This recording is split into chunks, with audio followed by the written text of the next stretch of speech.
Hai teman-teman Workaholic Class sekaligus pendengar podcast Kata Revi. Kembali lagi dengan topik yang masih terkait dengan intuitive branding dan nyambung dengan topik sebelumnya terkait 4 tendensi. Jadi kalau kamu belum nonton, kamu bisa cek di playlist dan juga pelajari dan cari tahu apa tipe tendensimu. Kali ini saya akan membahas lebih dalam terkait pendalaman atau pemahaman lebih lanjut mengenai 4 tendensi. Kenapa?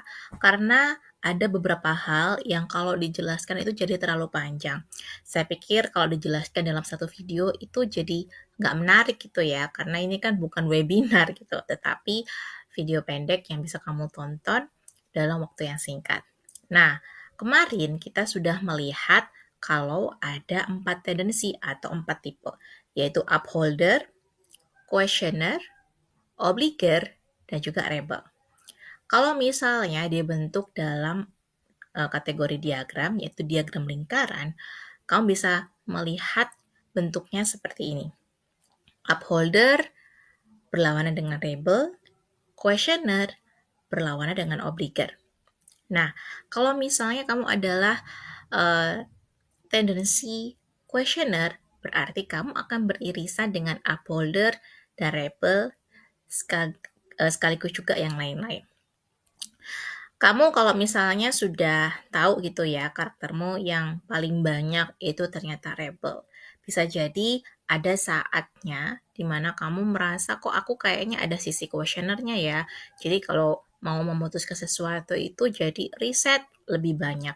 Kalau mau bikin konten buat personal branding harus kalau saya bilang nggak langsung mendobrak seperti rebel yang suka men-challenge diri sendiri, tapi terlalu banyak riset. Bisa jadi saat itu kamu bergeser ke questioner dan itu nggak masalah. Atau sebaliknya, di hasil tes kamu pure obliger. Tapi ternyata ada saat-saat di mana kamu itu sama sekali tidak terlalu mempedulikan pendapat orang lain. Padahal obliger itu kan biasanya sangat suka sekali untuk mengikuti apa kata orang gitu ya. Dan kamu sangat suka menantang dirimu. Berarti kamu sedang bergeser ke sisi rebel. Itu semua tidak masalah. Jadi bisa saja kamu adalah seorang upholder yang punya kecenderungan questioner atau obliger. Karena kita bisa melihat irisan-irisan di beberapa kategori ini. Cuma, yang menjadi catatan adalah sesuai dengan apa yang dijelaskan oleh Gretchen Rubin di dalam buku The Four Tendencies atau 4 tendensi, maka kalau misalnya kamu melompat ke tendensi lawan atau tendensi yang ada di depanmu, seperti kategori yang ada di gambar ini, itu cenderung sangat sulit. Bisa saja kamu yang upholder jadi rebel atau obliger jadi questioner, cuma ada cumanya ya.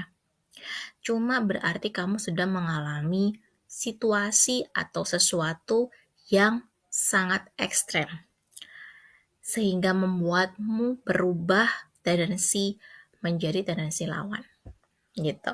Jadi perlu digarisbawahi kalau misalnya kamu adalah yang awalnya upholder, tiba-tiba kamu berubah 100% menjadi karakter yang sangat rebel. There is something that happens in your life. Dan ini berpengaruh ke dalam pendapatmu, karaktermu dalam merespons sesuatu, dan lain-lainnya. Selain itu juga, kenapa saya sangat menyukai 4 tendensi ini? Tidak hanya untuk proses belajar dan juga proses mengenali orang lain, karena 4 tendensi ini adalah sesuatu yang cair. Dan juga ini membantu saya untuk tidak terlalu saklek gitu ya, untuk menilai atau judge orang lain. Bisa jadi seorang upholder ada masanya dia menjadi obliger, atau seorang rebel menjadi seorang obliger. Itu bisa saja, karena inilah yang saya sukai dari 4 tendensi. Manusia itu multi-layer. Kita bisa bergeser dan juga kadang-kadang kita diuji. Jadi teman-teman, kalau misalnya kamu adalah seorang rebel, ini ada hal menarik yang saya temukan di dalam hidup saya dan juga klien-klien saya di mindset shifting dan juga intuitive branding. Ketika mereka menjadi seorang upholder, ternyata ketemu klien yang rebel. Atau ada juga mereka yang obliger, ketemu atasan yang questioner. Ini seperti hukum tarik-menarik gitu ya. Jadi kita tidak bisa menolak. Kalau kamu bertemu dengan tendensi lawanmu pada seseorang, kamu tidak boleh menghindar gitu ya. Yang perlu kamu lakukan adalah memahami dan juga berkomunikasi sesuai dengan kebutuhan tendensi tersebut. Karena seperti yang saya bilang, branding itu tidak hanya di dunia maya. Di dunia nyata, kamu juga perlu membangun branding. Sehingga akan terbentuk networking dan juga menjadi pemantik kesempatan lebih banyak karena saya selalu sadar bahwa makin banyak networking yang bagus dan berkualitas, maka brandingmu akan semakin berkualitas juga dan bisa menarik orang-orang yang juga sama berkualitasnya. Gitu ya. Itu adalah hukum alam gitu ya. Yang ini yang saya sebut dengan law of attraction. Jadi nggak perlu menghindar gitu. Kita cukup belajar tendensinya dan kita bisa berkomunikasi sesuai dengan tendensi orang lain. Contohnya, kamu seorang upholder yang punya klien rebel gitu ya. Jadi mereka menuntut kamu untuk bikin konten yang mungkin out of the box dan lain-lain. Ya nggak apa-apa, karena kan kamu adalah seorang kreator atau mungkin penulis yang memang bosnya adalah klienmu gitu kan. Kamu tinggal mengikuti gayanya orang rebel, ya sudah, kamu mencari ide-ide yang kreatif, kamu juga memberikan challenge untuk dirimu sendiri supaya kamu bisa memenuhi ekspektasi mereka. Yang paling penting adalah sesuai dengan MOU. Jadi revisinya berapa kali dan mintalah brief dengan jelas gitu ya. Jadi kamu perlu gitu detail untuk bertanya. Seperti itu. Nggak perlu kamu marah-marah gitu ya kalau ketemu klien yang rebel. Atau sebaliknya, kalau misalnya kamu questioner seperti saya. Nah, ini yang terjadi dalam diri saya sendiri. Klien-klien privat yang saya temui kebanyakan obliger. Seorang questioner yang selalu mendengarkan kata hati dan pikirannya sendiri, ketemu sama orang-orang yang gampang sedih kalau ada orang yang kritik, atau mereka tidak punya boundaries. Ini nyebelin sebenarnya ya, jujur aja. Karena kan memang tendensi lawan ya. Tetapi saya menghargai gitu kan. Karena saya belajar 4 tendensi, saya belajar untuk meminimalisir respons negatif dan juga berusaha untuk berdiri di situasi yang para obliger ini alami. Karena mereka juga baru belajar 4 tendensi dan juga mungkin mereka nggak tahu kalau mereka tidak punya boundaries gitu ya. Nah, disinilah akhirnya saya sebagai seorang mentor mencoba memberitahu tanpa menggurui dan tanpa menghakimi. Ini sebuah latihan gitu karena questioner seperti saya itu cenderung judgmental kalau belum belajar 4 tendensi dan itu adalah saya dulu gitu. Makanya saya dan sahabat-sahabat saya itu beradaptasi dengan lumayan berat ya di awal-awal gitu ya. Bahkan saya merasa kayak apa aku ini nggak cocok ya untuk punya sahabat. Tapi ternyata setelah belajar untuk memahami dan berkomunikasi, akhirnya saya bisa punya teman gitu ya. Kalau nggak belajar untuk menekan ego sebagai questioner, mungkin saya sampai sekarang akan punya sahabat gitu. Jadi meskipun kamu sekarang mencoba untuk membangun personal branding di dunia maya, kamu juga perlu sadar bahwa cara berkomunikasi orang lain itu juga bisa tercermin lewat media sosial gitu ya. Jangan kamu langsung judgmental ketika ada orang-orang yang berbeda tendensi dalam menanggapi kontenmu. Santai aja, karena kamu sekarang udah belajar intuitive branding dengan Mbak tendensi, jadi saya harap kamu bisa lebih bijak dan juga lebih mendengarkan intuisi-intuisimu. Kalau kamu melihat diagram ini dan kamu baru nonton konten ini, jangan merasa kecil hati misalnya kamu rebel. Karena apa? Karena semua tendensi ini memiliki kelebihan dan kekurangan. Kalau kamu masih belum paham, akan saya ulangi setelah poin ini atau kamu cek di video sebelumnya yang sudah saya unggah ya. Nah, untuk memberikan reminder atau penyegaran gitu ya.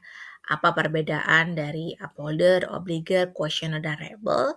Kamu bisa dengerin ini secara singkat. Upholder adalah orang yang mendengarkan pikirannya, membuat peraturan untuk dirinya dan bisa mematuhi dengan sempurna. Tetapi dia juga bisa mengikuti perintah dan panduan orang lain. Jadi kalau mau bikin konten branding, dia bisa kok bikin konten sesuai dengan apa yang dia mau atau ngikutin saran dan metode orang lain. Nah, kalau obliger adalah orang yang punya kecenderungan lebih mudah untuk belajar lewat group discussion atau grup diskusi dan juga ada mentor yang membimbing. Mereka susah untuk melakukan pembelajaran mandiri. Maka untuk bisa membuat konten untuk personal branding, alangkah baiknya kamu mencari buku atau kanal YouTube yang sudah terstruktur sehingga kamu bisa mengikutinya step by step. Paling bagus lagi kalau kamu punya guru ya atau ruang diskusi bersama. Sorry, ada yang kelewatan. Nah, berikutnya adalah questioner. Kalau questioner adalah saya, adalah tipe orang yang lebih suka memenuhi curiosity atau rasa ingin tahunya lewat belajar mandiri, lewat riset. Nah, kalau mau bikin konten, dia akan coba-coba suka trial error gitu ya, untuk bisa menemukan pola yang paling pas. Tapi dia memang paling suka belajar secara mandiri gitu. Dia walaupun misalnya dia ikut kelas sekalipun, dia juga bisa gitu untuk mengikuti kelas yang lain dengan topik yang sama. Karena apa? Ya karena pengen riset gitu, ingin membandingkan dan menemukan pola yang cocok buat dirinya sendiri. Nah, kalau rebel itu adalah orang yang suka membuat trendsetter gitu. Jadi semakin sulit sebuah topik, maka mereka akan berusaha semakin bisa menguasai topik tersebut. Kalau bikin konten branding, ya mereka pasti punya sesuatu yang segar. Mereka suka menantang diri sendiri dan suka menerima tantangan. Gitu. Untuk kekurangannya apa Kak Revi? Tonton lagi video sebelumnya yang sudah saya buat minggu lalu supaya kamu paham. Karena kalau saya jelasin kan terlalu panjang ya, karena saya udah bikin materinya di minggu sebelumnya. Nah, kalau misalnya kamu membuat konten branding tidak sesuai tendensi, yang saya takutkan adalah kita tidak bisa menjadi autentik. Karena konten itu hanyalah perwujudan dari apa yang ada di isi kepalamu dan juga isi hatimu. Konten itu hanya sebuah tools. Kalau mau membangun branding, maka yang perlu kamu lakukan adalah membangun secara holistik, membangun secara keseluruhan. Supaya kamu bisa berkembang, tentu kamu harus berada di wadah yang tepat, yaitu salah satunya membuat rencana konten, strategi konten, dan juga networking sesuai dengan tendensimu. Gitu ya. Jadi kalau misalnya kamu nggak viral, terus kamu belajar teknis, kamu nggak tahu tendensimu apa, ya akhirnya kamu hanya berputar-putar di situ aja gitu.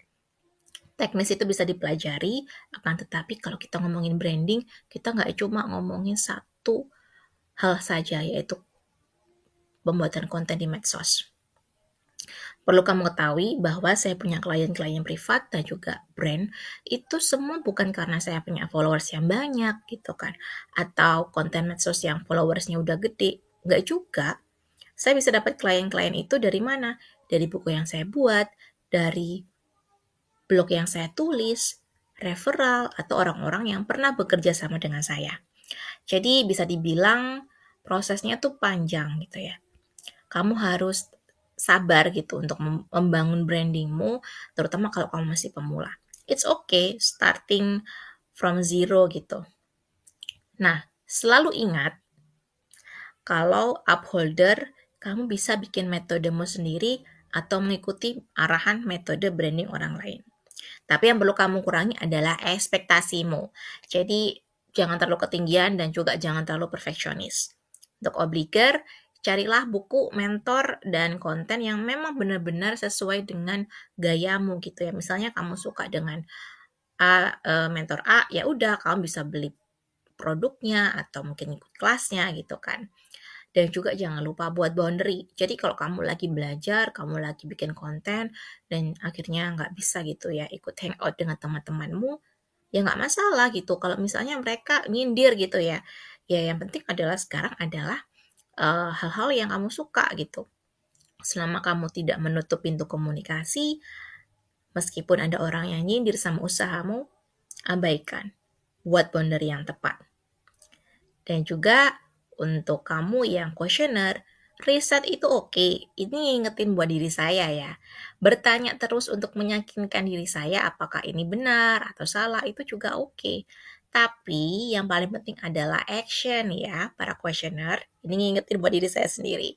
Jadi sebagai seorang questioner, kalau sedang membuat konten untuk branding, ya sudah eksekusi lalu evaluasi. Kalau nggak berhasil, tinggal ubah metodenya gitu aja. Dan untuk Rebel, karena kamu selalu menyukai tantangan dan ide-ide out of the box, ya sudah lakukan saja gitu. Tetapi belajarlah untuk menghargai perbedaan dan bersabar gitu ya pada orang lain yang skillnya mungkin nggak sejago kamu gitu. Ajarkan keahlianmu ketika misalnya kamu sudah mencapai level yang expert dan kamu ngerasa, aduh aku kok kayaknya bosen ya. Kenapa aku ngerasa kayak stuck ya? Mungkin ini saatnya kamu sharing, kamu mengajarkan orang lain sehingga ada pertanyaan-pertanyaan masuk dan ini men-challenge dirimu untuk belajar lebih dalam. Berikutnya baru buat target belajar yang lebih menantang lagi. Nah, inilah pendalaman dari metode 4 tendensi buat kamu yang sedang ingin membangun personal branding. Semoga konten ini bermanfaat, agak belibet, sorry ya. Dan sampai jumpa di konten